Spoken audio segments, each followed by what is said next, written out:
À propos de l'intimité gourmande de Louis XIV, le roi Soleil, dans ses goûts culinaires, repas, habitudes alimentaires et plaisirs de la table, adore se régaler.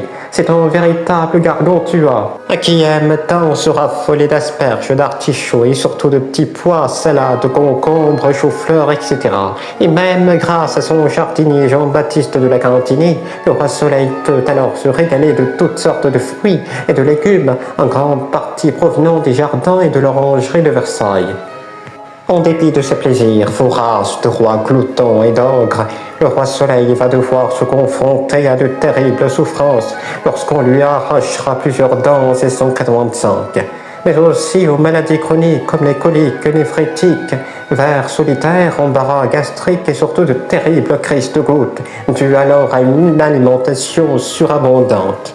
Pourtant, derrière les fastes de la table et de ses plaisirs gourmands, voraces de roi glouton et d'ogre, le roi Soleil connaîtra alors l'une des épreuves les plus douloureuses de sa vie, lorsqu'une extraction dentaire désastreuse lui fera alors subir d'atroces souffrances en 1685.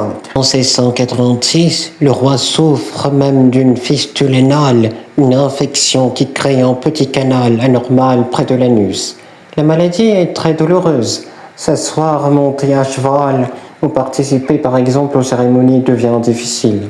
L'opération de la fistule anale est réalisée le 18 novembre 1686 à Versailles sans anesthésie moderne. L'opération reste cependant un succès et sa guérison renforce encore son image de souverain courageux. Mais toute sa vie, le monarque est notamment confronté à de nombreux maux. Fièvre, crise de goutte, infections et maladies de toutes sortes, comme les coliques néphrétiques, vers solitaires, embarras gastriques, etc. Mais pour celui qui incarne la puissance absolue, la maladie doit rappeler alors une vérité implacable. Même le roi Soleil demeure un homme vulnérable face à la souffrance.